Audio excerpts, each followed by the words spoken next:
السلام علیکم۔ دیکھیں، اپنا گھر یہ ایک ایسا خواب ہے نا جو شاید ہر انسان دیکھتا ہے، لیکن کئی بار ایسا ہوتا ہے کہ پوری کوشش کے باوجود یہ خواب پورا ہی نہیں ہو پاتا۔ آخر ایسا کیوں ہوتا ہے؟ کیا وجہ ہو سکتی ہے اس کے پیچھے؟ چلیں آج اسی مسئلے کو نا ایک بالکل الگ، ایک خاص نظر سے سمجھنے کی کوشش کرتے ہیں۔ اور یہ سوال یہ بہت سے لوگوں کے ذہن میں آتا ہوگا ہے نا، خاص کر جب پیسے کی کمی ہو یا بار بار کوئی نہ کوئی رکاوٹ آ جاتی ہے۔ تو کیا سارا مسئلہ صرف مالی حالات کا ہے یا پھر اس کے پیچھے کچھ اور بھی ہے؟ تو آج ہم اس موضوع کو دیکھیں گے صاحب کے نظریے سے۔ انہوں نے اس مسئلے کی جو تشخیص کی ہے نا، وہ شاید بہت سے لوگوں کے لیے بالکل نئی ہو، اور وہ صرف مسئلہ ہی نہیں بتاتے بلکہ اس کا روحانی حل بھی سمجھاتے ہیں۔ تو پھر آئیے سیدھا اس تشخیص کی گہرائی میں چلتے ہیں۔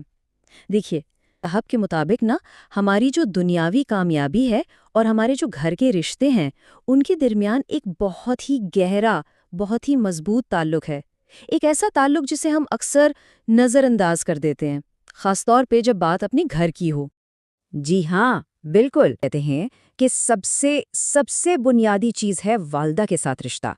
ان کا ماننا ہے کہ اگر اس رشتے میں کوئی کمی ہے، کوئی ناراضگی ہے نا، تو اس کا سیدھا اثر، ڈائریکٹ اثر گھر بنانے کی کوششوں پر پڑتا ہے۔ یہ واقعی ایک بہت بڑی بات ہے۔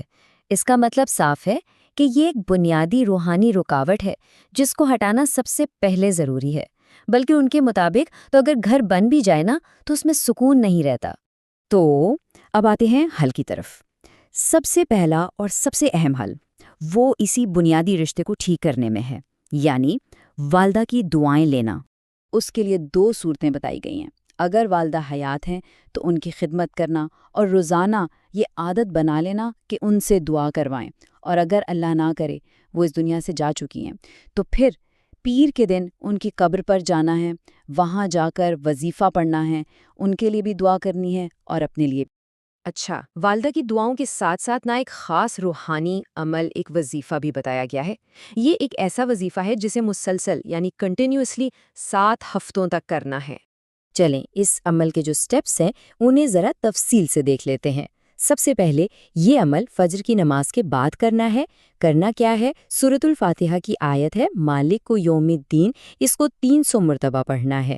اس کے شروع میں بھی 14 بار درود پاک پڑھنا ہے اور آخر میں بھی 14 بار، اور جب یہ مکمل ہو جائے تو اس کا ثواب بی بی فاطمہ زہرا سلام اللہ علیہا کو ہدیہ کرنا ہے اور پھر ان کے وسیلے سے دعا مانگنی ہے۔ ایک بات یاد رکھنے والی ہے، اس عمل میں کنسسٹنسی یعنی تسلسل بہت ضروری ہے۔ اس وظیفے کو بلا ناغہ، بغیر کسی بریک کے پورے 7 پیر تک کرنا ہے، تبھی اس کا پورا اثر ہوگا۔ اور ہاں، ہر پیر کو جو تلاوت کرنی ہے نا، اس کی گنتی کا بھی خاص خیال رکھنا ہے۔ آیت کو پورے 300 مرتبہ پڑھنا ہے۔ یہ جو تعداد ہے، اس کی پابندی اس عمل کے قبول ہونے کے لیے بہت اہم ہے۔ اور آخری بات، اس عمل کو مکمل کرنے کے لیے درود پاک کو 14 مرتبہ وظیفے کے شروع میں اور پھر 14 ہی مرتبہ آخر میں پڑھنا لازمی ہے۔ کہتے ہیں کہ یہ عمل کی روحانی حفاظت بھی ہے اور اس میں برکت کا ذریعہ بھی۔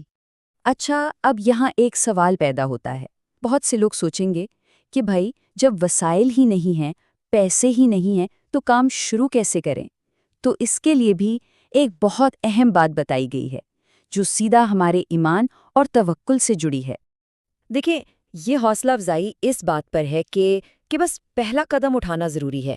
اگر نیت صاف ہونا اور انسان بس کوشش شروع کر دے تو اللہ تعالیٰ خود غیب سے مدد کے راستے کھول دیتا ہے۔ تو ان سب روحانی اعمال کا نتیجہ کیا ہوگا؟ امید یہ دلائی گئی ہے کہ جیسے ہی 7واں ہفتہ مکمل ہوگا نا، تو گھر کی تعمیر کے لیے، اس کو پورا کرنے کے لیے اسباب اور وسائل خود بخود پیدا ہونا شروع ہو جائیں گے۔ یہ ساری گفتگو ہمیں ایک بہت بڑے اور اہم سوال پر لا کر کھڑا کر دیتی ہے۔ کیا واقعی ہمارے جو دنیاوی مسائل ہیں، جیسا کہ گھر کا نہ بن پانا، یہ ہمارے قریبی رشتوں کی، خاص طور پر والدین کے ساتھ ہمارے تعلق کی عکاسی کرتے ہیں؟ اس پر ضرور سوچنا چاہیے۔